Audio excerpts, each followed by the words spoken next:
Welcome to The Explainer. First off, a huge congratulations on deciding to jump into medical billing and coding. It's such an essential, rapidly growing field.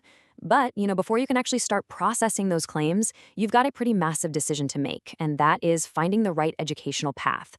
So today, our goal is to help you weigh all your training options so you can find that absolute perfect fit for your lifestyle. And just as importantly, we're going to make sure you know exactly how to spot and avoid the scams that are unfortunately out there.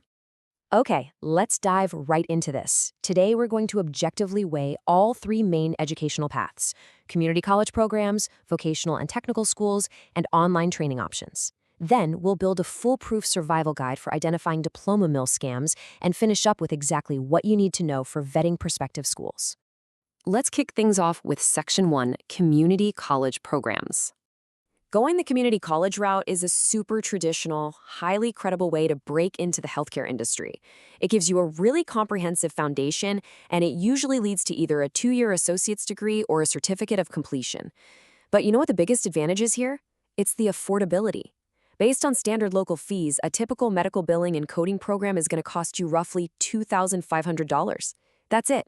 It's highly accessible, you can usually apply for standard financial aid, and these schools often have fantastic post-graduation job search support to help you land that first gig. Now, what's really interesting about this is the balancing act between the green flags and the red flags.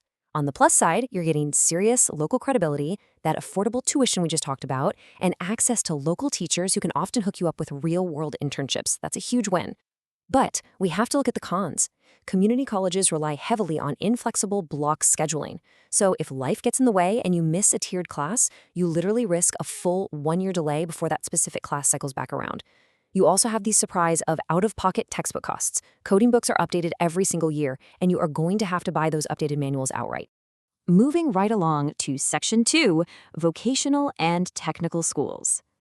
If you're looking for an alternative to that traditional college experience, well, this might just be it. Vocational and technical schools give you a heavily focused, tailored curriculum designed to get you into the workforce fast. The pros here are absolutely fantastic if you're in a hurry. We're talking shorter timelines, frequent program start cycles, and smaller classes, which means a lot more direct face time with your instructors. Plus, many of these trade schools actually bundle those expensive coding books and your certification exam fees straight into your tuition for total convenience.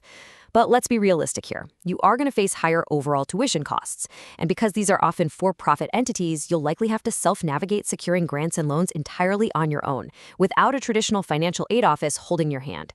Most importantly, there's a real risk of running into unaccredited operators in this space, which is something we'll touch on in just a minute.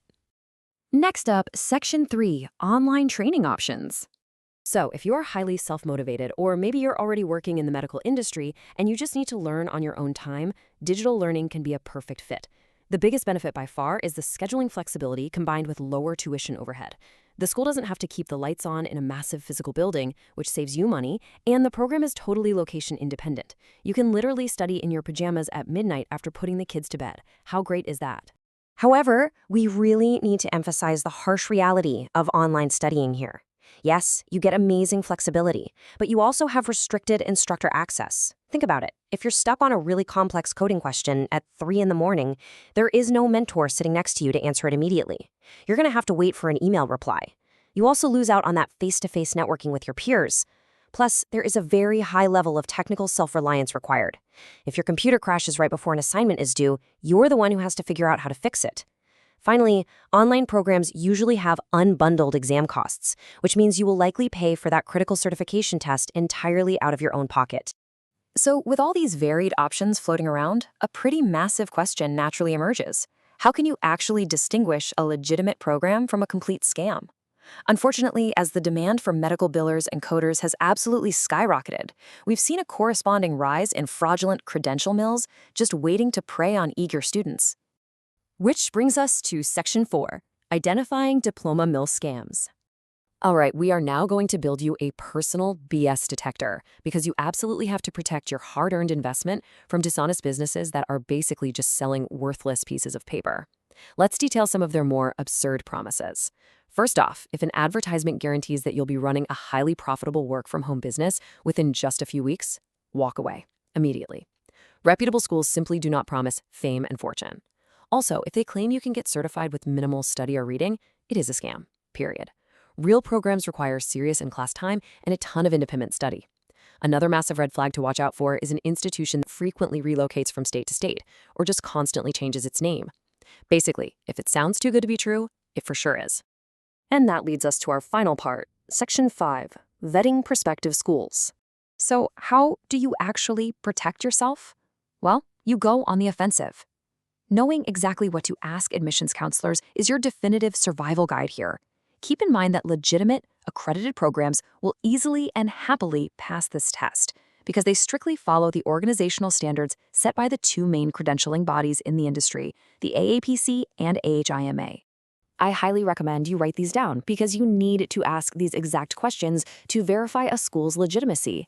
Ask them point blank. How long has the institution been operating? Do you have official AAPC or AHAMA accreditation? What is the actual student-to-teacher ratio in these classes? What are the instructors' true qualifications? What is your exact refund procedure if I find out the curriculum just isn't suitable for me? And finally, what are your verified graduate placement rates? Oh, and a quick pro tip here. Do not be afraid to ask to see the school's actual business license. If they balk or get defensive at any of these questions, you take your tuition money elsewhere. Choosing the right educational foundation is literally the very first step in what will hopefully be a long, rewarding career. So my final question to you is this. Now that you know all the pros, the cons, and those hidden pitfalls, which educational path are you going to choose to start your journey? Please like, share, and subscribe to Decode Healthcare with Harshal.